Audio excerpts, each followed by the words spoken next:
That's our so there's also this broadcast is live.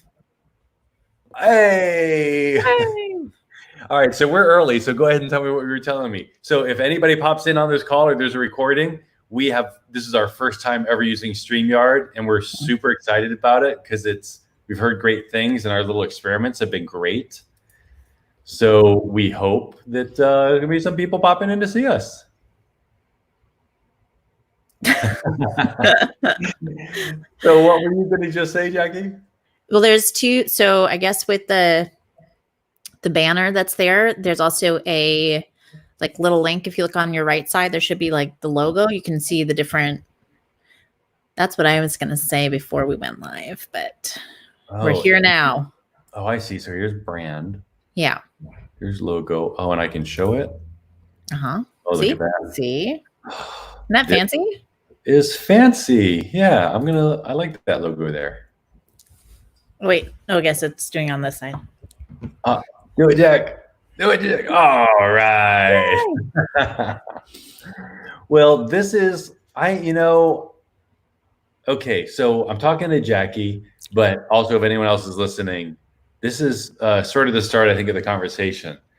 But I've just really been struggling with being involved lately. And it is because I need like new information coming at me fast that I haven't had time to think about. I need that in order for me to be engaged and have fun. And I feel like this is going to sort of open that, it's going to open that back up because I feel like I haven't had it for a really long time. Right. So yeah, I'm pretty excited. Do you want, those questions I was just going to pull those up. Those questions you were, want to answer one of those questions? Do you want me to interview you until people start coming on? And then just randomly pick the one that you think will trip me up the most. Oh, gosh. Won't put me on the spot or anything. I can't wait. No, that's my pass. That's my how do we see if people are on here? Yeah, I don't know that part. We don't know what we're doing. It looks like we can those little buttons up there. We could view it on Facebook or. I don't have those buttons. I'm a guest on the StreamYard. You have those buttons. All right. Well, I imagine then they're on our channels. True. Yeah. But yeah, it would be kind of neat if it did show us like, hey, you've got 2 people from YouTube. Oh, it says it. I mean, if you go to YouTube, it says we're live now. Nice. Yeah. And one thing I did experience with Joe when we did the first little quick demo of just the tech was that there'll be a weird delay if you watch it on any of the other channels. Like this is kind of live, and then the other one over there.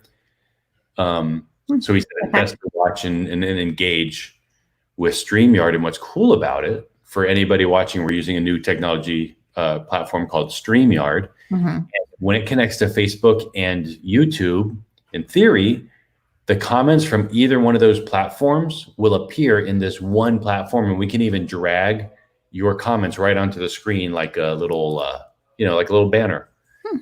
So yeah, somebody else shows up and pops on so that we can try that stuff. Well, it's officially 2:00 now, so officially, if people put it down on their calendar, all right, cool. Then I think they'd be showing up now. So tell me a little bit about your setup because you look really good. I'm at my mom's house. Oh, okay. So my hubby was working today, and I was like, okay, well, I also need to work. So how are we gonna work this out? And then I was talking to my mom, and she's like, oh, just bring the kids over and I'll watch them. I was like, sounds good to me. Hey, thank you, Mom. Yeah, so I'm at my mom's house, like tucked away in a room somewhere quiet. I had to like set it up earlier today. That's why I was calling you, because I was like, well, I don't know how I sound or if my mic is working or. Oh my gosh, it works. Check this out. Whew, thanks. Oh, yay, hello. Oh, what up? Dude, it's nice to see you, my friend. I'm really excited about this. Dude, okay, I'm pretty excited. And I've been struggling. And for anybody listening, which all I know right now is William, but I've been really struggling with being involved in the company because it was too predictable. And there's something about my personality type that I just like. I loved the chaos of the classroom. I just loved it when kids asked me questions and I didn't know the answer. And then this kid A asks a question I don't know. And then kid B is a totally different question I don't know. And kid C is another question I don't know. When they all mixed up and overlapped and stuff, oh my gosh, that's where all of my energy and fun, excitement, joy comes from. And being home alone without going the into that chaos of all that extra information, it just drains the life out of me, and I get stuck and I get worried. So I am super excited about these things, and Jackie's going to ask me a bunch of questions that I have no idea what they are. Like I sent them to her, so like but I don't know which one she's going to ask, and I said, "Don't tell me, don't let me prep. Just try and throw me." Okay, yes, you're getting ahead of yourself. So really what we're going to be doing, so Rob didn't really kind of explain what we're doing. So we're trying to be a little bit more present in the live time. I know that in Brainbuffet, we have a lot of tutorials and things with the students, but we want to connect also with the teachers because, when we were teachers, we would always hang out in the teacher's lounge. I mean, really, for me, that was my room. Like the teachers would all congregate in my room because I had the computer lab. So, that's just where they all ended up. And I think it's a really good place to learn from each other. And it's especially at this, like, whatever this is turning out to be, this is a great way to kind of create that environment, like to talk to other teachers. So for now, we're Rob and I are going to be kind of interviewing each other, but we would like to talk to other teachers. And, you learn the best from other teachers. And I learned a lot from you, obviously. I mean, that's why we started working together because, you were however many years ago that was when we first met. And, we were in that training. There was a lot of stuff I took away and implemented into my classroom. So I think that it's good to have other teachers in, and that's what we're trying to do. That's what the teacher talks hopefully will evolve into. But for now, it's just me and Rob because we didn't, we're not very good planners. and Willie O. If you were a student in my class, yes. William, I'd call you Willie O because that's fun to say. Yeah. So I don't know if you hate that, and if you do, I apologize. But I think it sounds. If we had like a Stand By Me style gang, you would be Willie O. Yeah. Yeah. Yeah. You can always correct Rob if he doesn't call you the right thing. He's done that a couple times. Because you know what? If somebody has like, Jackie's special. Like I've met like 100 Jackies, but there's it was a big name in the 80s. Yeah, and so like for me, I have to make it like, no, I mean that Jackie. So that's why I always do the little nicknames and stuff. Right. The kids I liked where I had a relationship with them, they all had nicknames because I can't call you Michelle or Shauna or Joe because I know like 30 of those. I had to identify the unique person. Mm-hmm. I've been doing this personality stuff. Like I always suggest when I speak at conferences about like the Myers-Briggs or whatever. And I was wrong about mine for a long time. And now that I've discovered mine and I'm researching and hearing other people with my personality type talk about their personality quirks and stuff, I'm just like, oh my gosh, I'm not alone. Like there's a lot of us. There's 3% of the population has the same screwed up brain like me. But how did you think you were the wrong personality type? Were you not? And because it's like it's 16 personalities you're referencing, right? Yeah. So, but how did you land in the wrong category? Were you not honest about your answers? Well, I was, and I don't want to get too, psychological hippy dippy stuff, but I had some really painful experiences in my past that were hurtful. And in all of my attempts to always be a big part of a community, like especially a school or a church, they often backfired because of my personality type and how it's all about nuance for me. And so like, you have to be perfect and I'm going to argue and pick it. Right. If you generalize something, I'm going like, yeah, but kind of not too, right? Right. That's really frustrating to a lot of people. but I literally can't stop it. So what I think happened was I shifted, and it's very close. I'm an ENTP, and I thought I was an INTP. Okay. So same thing, but I'm extroverted, but I thought I was introverted. Oh, okay. Calling myself Yeah, I introverted. wouldn't classify you as an introvert, truthfully. You know what? And everybody always pushed back, but I was like, yeah, but I'm scared of people and I'd rather be alone. But it was all fear. It's all because when I showed up as me and I didn't have a lot of confidence, people would point it down, or they thought I was annoying because I'd ask these really probing questions that people weren't, a lot of people don't like to think about that stuff. They kind of like, yeah, it's working, it's good enough. And I'm like, yeah, but how is it working? Why does it work? What does that mean?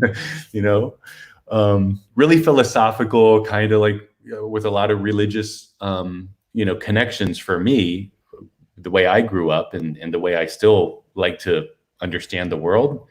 But there's something about school and religion where it is a big part of it is, hey, we know that these things here's our certainties. Right. I love uncertainty. Like I'm obsessed with just give me questions, throw me in a place where I don't know anything and I have to just learn it all like in 3 minutes. And I am so happy. I'm so energized, but that's very frustrating when people are trying to go, look, we've had this tradition for 2,000 years, bro. Like, right.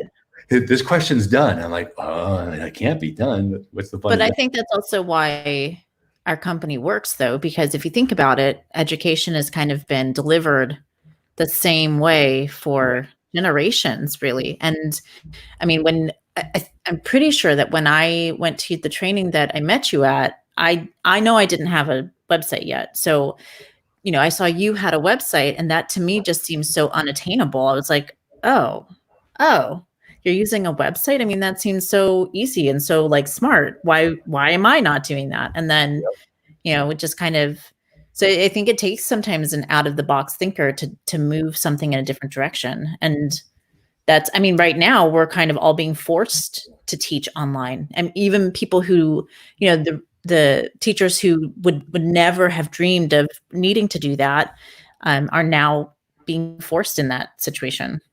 Yeah. Anyways. And for me, what I loved about it, the reason that the whole website happened originally was that I would print out, we should go through the story one time of just that whole first year at McFatter, my whole tap dancing thing, the Jesse Valinsky story. That's a great one. I had these little things printed out and the kids kept taking them. They'd take my little worksheets that I needed it for second, third, and fourth period. Right. So I was just like, well, I'll just put them on a shared thing on the server. Right. And then they get printed out again if they wanted, or hopefully just leave it there on the server. And I actually remember back in the day, Active Desktop on Windows 95. So the desktop wallpaper was the site. You could click on that and then the actual desktop wallpaper was live. And so they could get all the reports from there. And then eventually it just went, I remember, it went online just so kids could get it at home because they were. Okay, yeah.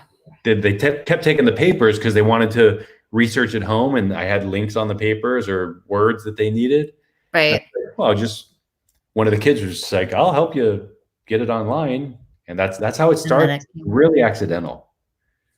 Well, that's happy accidents. That's how chocolate chip cookies were made. Did you know that? No. Really? Yeah. Somebody I forget who it was. And of course, I'm probably going to say it wrong, but somebody was trying to make chocolate cookies and they put chocolate chips in them thinking that it was just going to like melt and mingle with the other ingredients, and chocolate chip cookies were born. Do you know cornflakes? Also the same thing? Really? Accidental. Yeah. They were somebody basically didn't clean up. And then the next morning, there were all this flaky corn meal was on top of the thing, and they're like, "Wow, look at that! It's kind of neat." Ew. I know.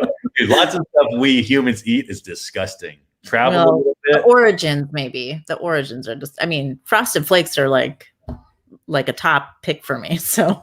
Yeah. All right. Yeah. Yeah. They're not disgusting, but they're weird. They're weird. They are. All right. So if this is a good one because it's kind of relevant. So What do you wish you would have done differently in your teaching career? So, man, I think that I got really lucky because I came into tech ed without a degree Mm-hmm. and into the synergistic labs. Did you ever have one of those? No. So this lab was 30 kids with literally 15 different things going on at once. So there wasn't one curriculum. There were 15 different curriculums. Now, when you say you went in without a degree, you mean like in technology, not necessarily like. Yeah, my degree was health and phys ed. Right.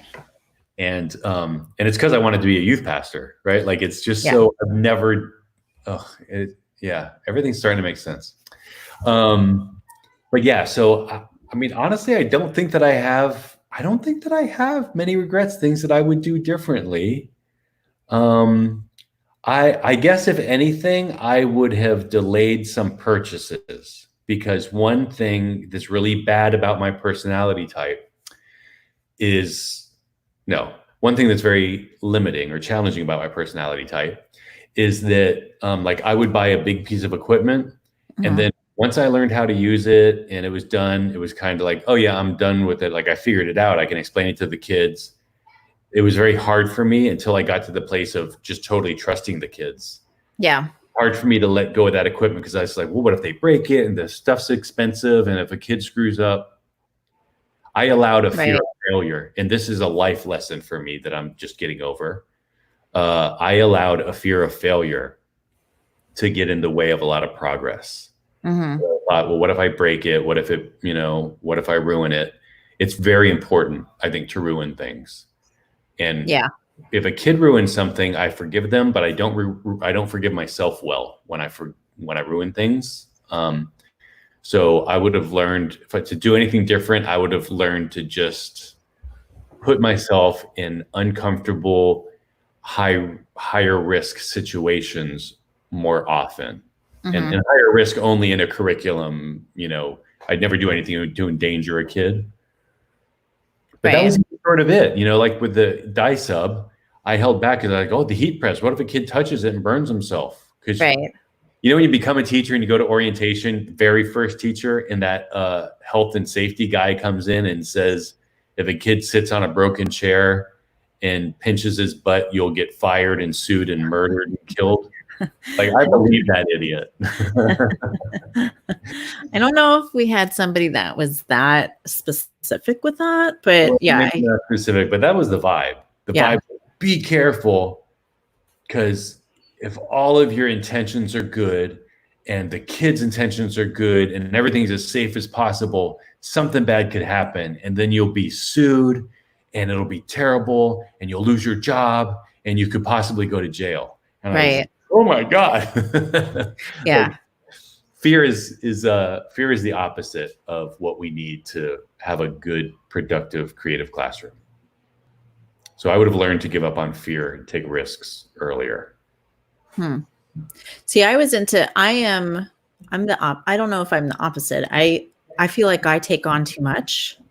And I think I would have, if I could go back now to my first year teacher self, I would say it's okay to say no. It's okay to say no, not to sponsor 10,000 things. And it's okay to say no to, doing certain projects or doing certain, because you always I know for me, my first year, I always wanted to impress. Like, I'm here. I came in also not with a teaching degree. I came in with a business degree in hospitality. And I was on a temporary certificate teaching technology. So I was still trying to get my teaching certification, as well as how I don't know if this is like this all over the country, but you have to get your general teaching certificate and then you have to get your technology certificate in order to teach what we were teaching. Yep.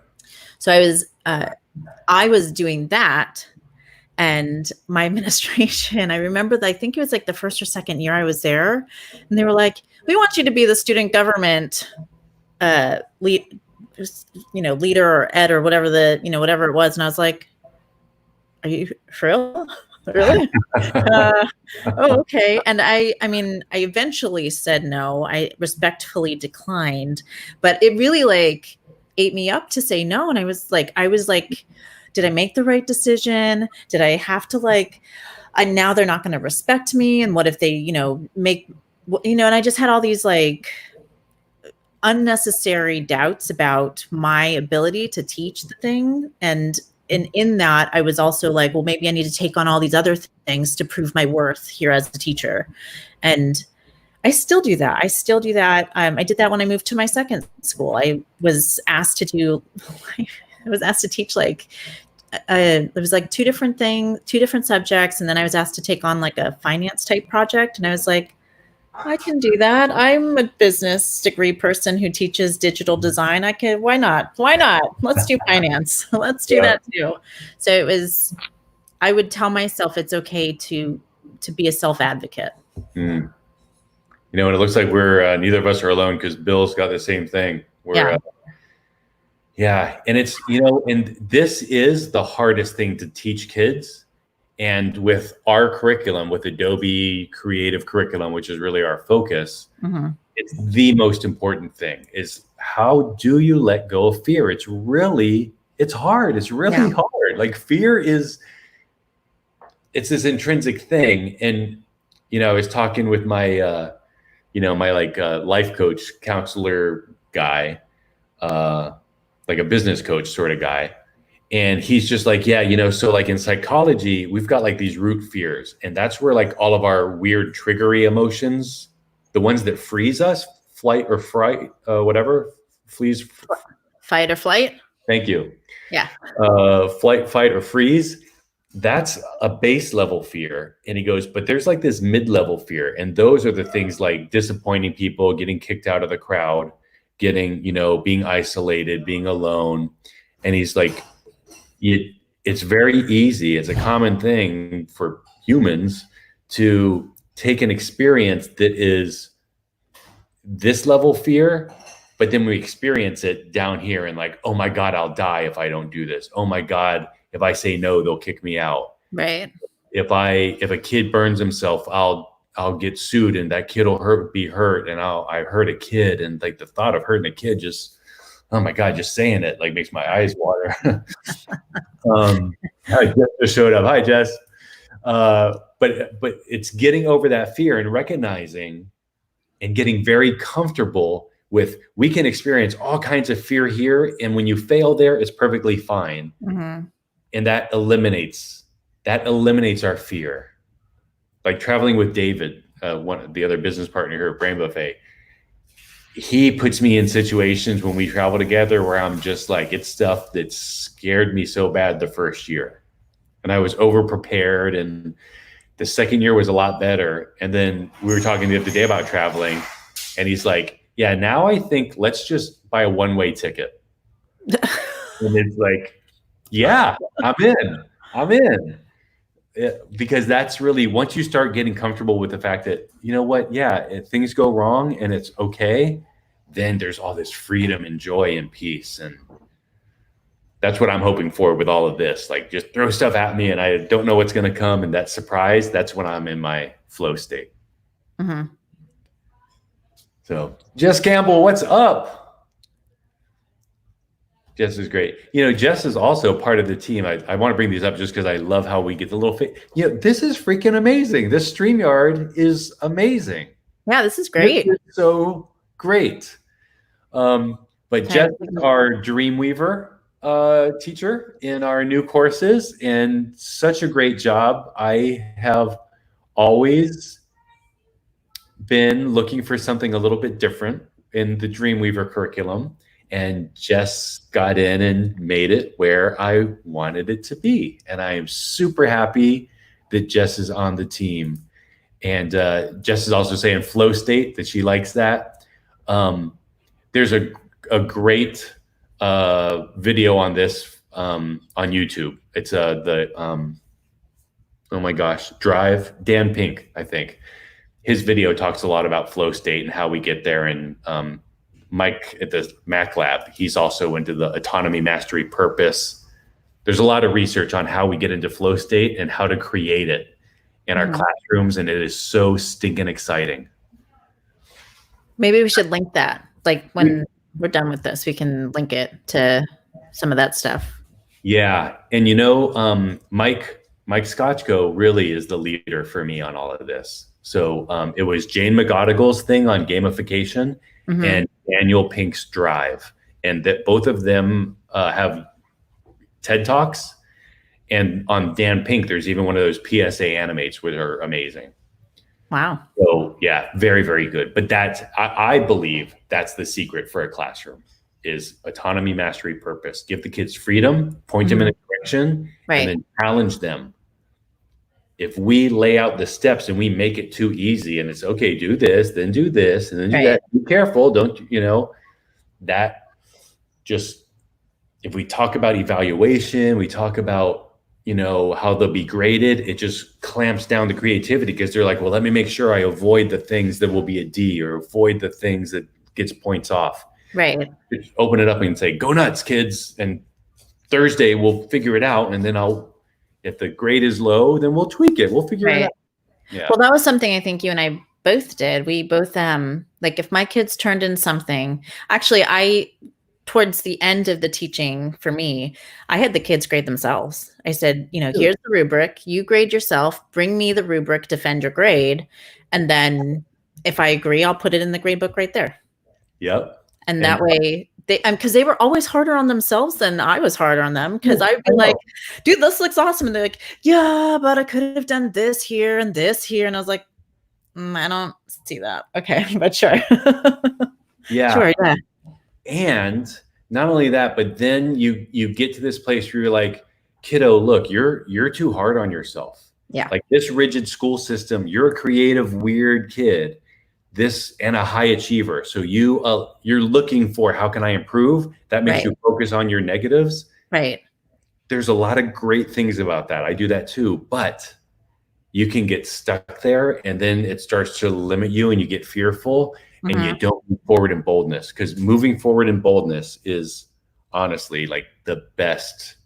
This is a brand new feeling for me. It's like 2 weeks old and it's just like, holy cow.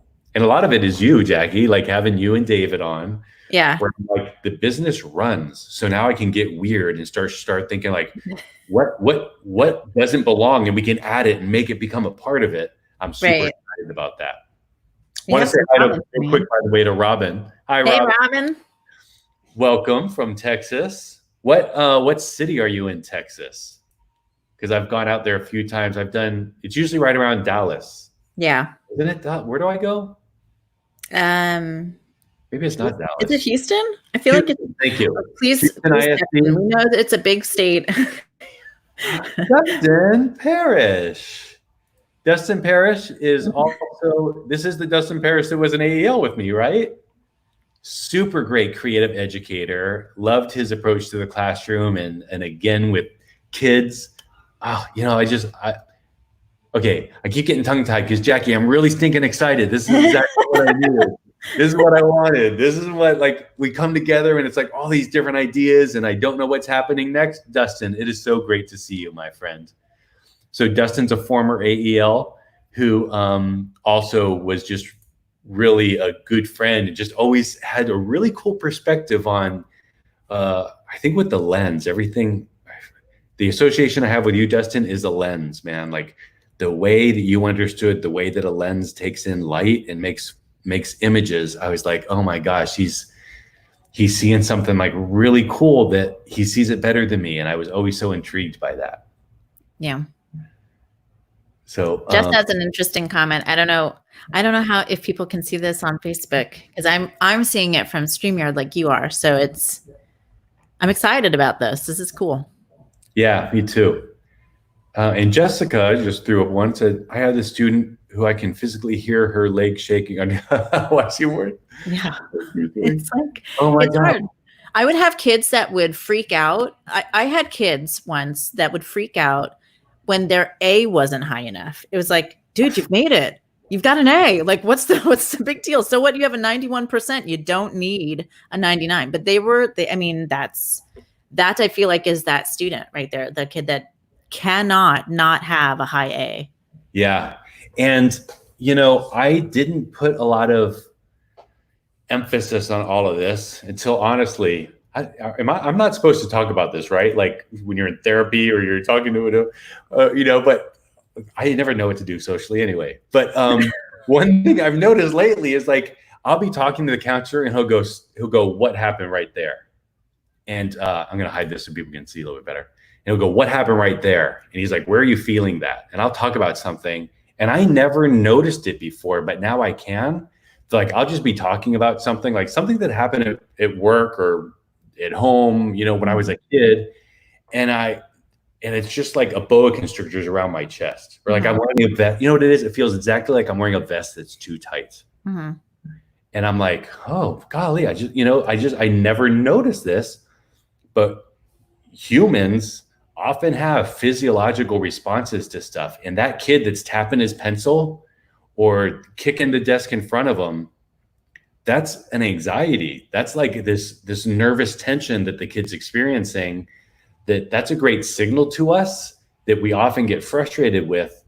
And if we can learn how to just like find that kid and just go, hey man, it just seems like when you're kicking the leg, like I've noticed when I do that, I'm just like a little wound up or anxious or thinking, is what's going on with you? Is there anything I can do? Right. Because it really is. Yeah, it's just a weird nervous energy, and they don't know they're doing it. Right. They don't, even though it's Berenstain Bears book about that. Huh? I said there's a Berenstain Bears book about that. I mean, it's called Bad Habit, but it's a habit. It's a way to harvest your energy. Yeah. Yeah. And I'm just, like getting back to the kind of the classroom and my whole overview thing. And just in our talks recently about the company and why I'm feeling so disengaged, it's because there's no freaking kids around. Like that is where the life was for me. And I didn't, honestly, I love Adobe products and I loved my Adobe based classroom because there wasn't one answer to the question. If there were 30 kids to my design project, there should be 30 different solutions.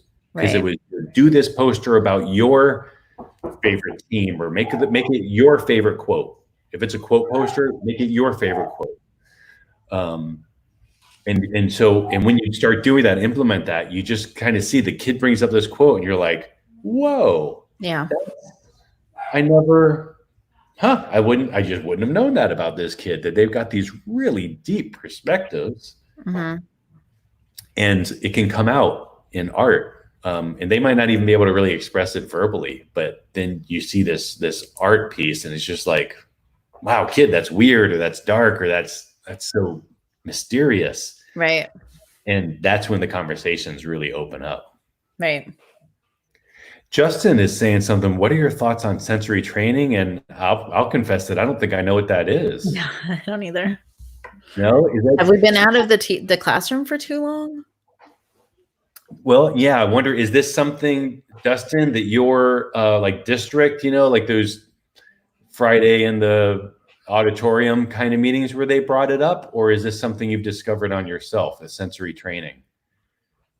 It's, it sounds like to me, what I would guess is that it is that thing of picking up on, hey, if a kid's the foot kicking, that can be an indicator of this, or, maybe like to figure out what's going on with the kids. So we don't know what that is. Looks like, wow, they're 21 scientifically. Wow. See, we don't tap into, and I believe that. And I'll tell you what really made this click for me is we think about the five senses. Mm-hmm. And I remember hearing somebody talk about how they went to some, indigenous tribe that they had just discovered. And so they were asking them about the senses and the five senses, and they were having this conversation.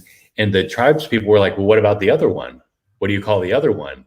And and the scientists were just like, well, what other one? And they were talking about balance. Because, if you think about it, being an indigenous tribe, we've got to climb trees to get to the fruit, or, whatever balance is so critical. And it is a sense, just like the sense of temperature. Sensing the temperature, like it's cool in here or it's warm or it's humid, that's not touch. That's something different. Right. That's weird. So that's in that kind of cool introduction of like a new perspective, I would always present that to the kids. And because when they start thinking that way creatively, it just makes things click. Right. Because it shifts you out of your normal rut. And I think that's all creativity is, getting out of your rut. Right. So, all right. Well, it looks like the team's going to have to go. So Justin is saying scratch and smell when working on a problem. Huh. Oh, wait, he's saying scratch an orange and smell it when working on a problem. Is that legit a thing? 2 or more senses when teaching can increase retention levels. Interesting.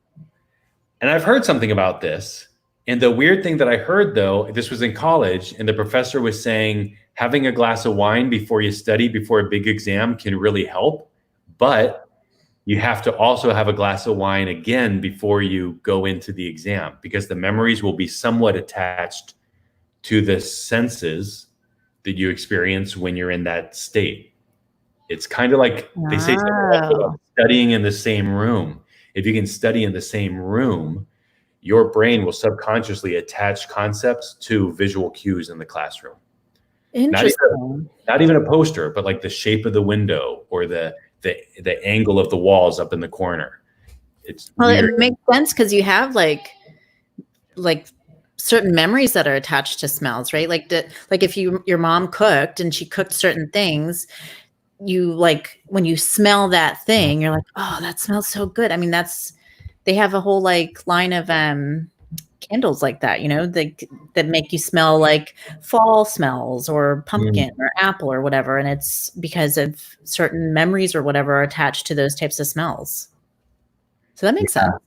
There is a certain, there is a very certain temperature humidity level that when I experience it, it's like a fall in the Northeast kind of temperature humidity. Like a crisp in the air or whatever. Yes. Yeah. There is a very specific range where when I experience that range of temperature, I immediately recall this really amazing experience I had looking at the stars when I was probably 13 or 14. And I just had this like almost like a mystical experience. Like, back then, this was in like the 70s or 80s or something. And there wasn't so much light pollution. And I looked up, and with my naked eyes, I could see the Milky Way.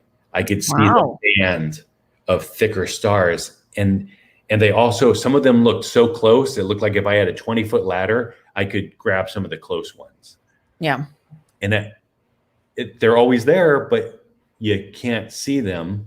But it was such an incredible experience that now every time I experience that same temperature and humidity of that night, like in the smell of the grass, I'm instantly there. And it's like, I go to tears because it was like a really moving, beautiful, like, wow, look how great the world is. Yeah. That's my life, is trying to, how do I recapture that feeling?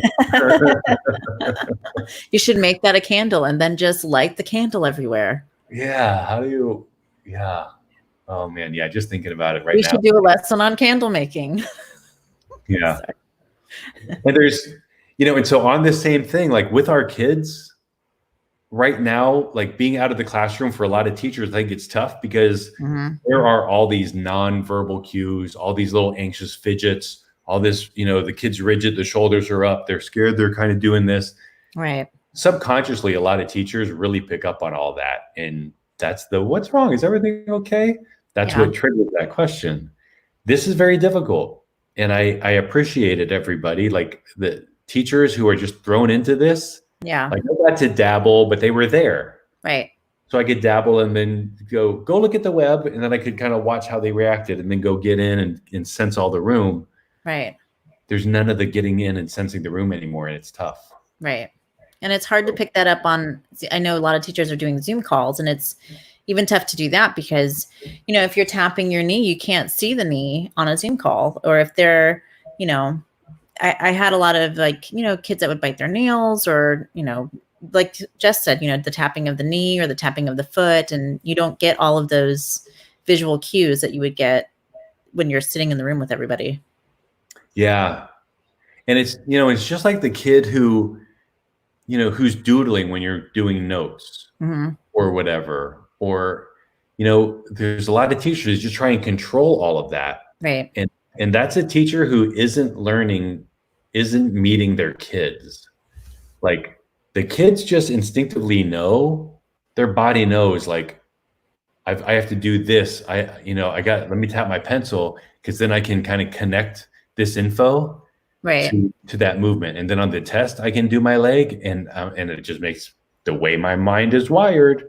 Right. Memories get attached to feelings more than to concepts. And so, yeah, like it's hard because sometimes they can be frustrating, but as a teacher, how do you work that in? Right. Well, we're right at the 40-minute mark, and I know you said you wanted to make this 30 minutes. I know time flies when you're having fun. Yeah, so. It was really great. And so let's keep them short so that we don't overtalk it, because now there's a whole bunch more questions you can still ask that'll throw me off my game, and that makes me happy. I know. You had like a list of 10 or so questions. So we only did one question. That's great.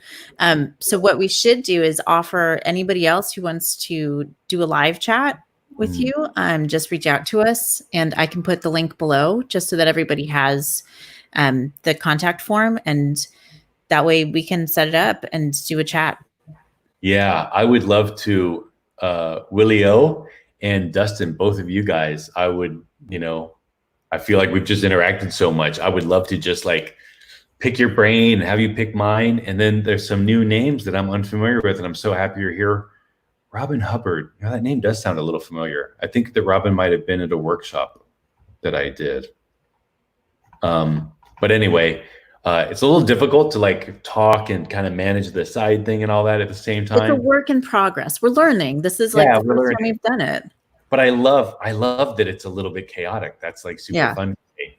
So, and Jessica, you're definitely getting tapped for a live show. So yeah, if you're a trainer for us, just expect to. Don't try and argue. Don't even just expect to be on. You're on. It's just a matter of when. And have you met Jessica in real life? You did it. No, I don't know if I've met. Honestly, I don't know if I've met any of the trainers in real life. I think it's all been virtual. Yeah. Well, because I'm not an AEL. I missed out on that. But I don't think I've met any of the trainers face to face. Yeah. Well, Jessica. Maybe Joe. I feel like I've met Joe Dockery, but I don't know.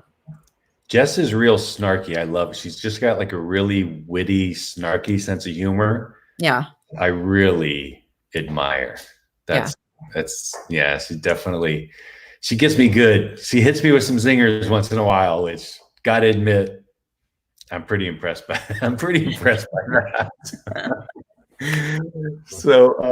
So Robin, it's great to have you here. And then have we ever met Robin? Were you one of the teachers in the Texas trainings? I don't know if we met in real life, but it'd be great to just get anybody. Yeah, I love it. I'd even love if it were like somebody teaches like literature or history. My roommate, I got this guy living with me right now for a while, Kyle. He's a teacher too, like at this private school. So he teaches multiple things in middle school level, but a really high-end school. It would be so fun to get him involved as well, and just like tell me what's your weird classroom like. Keep it weird. Well, and that's the thing. We all have, I think, similar experiences, even though the content is different.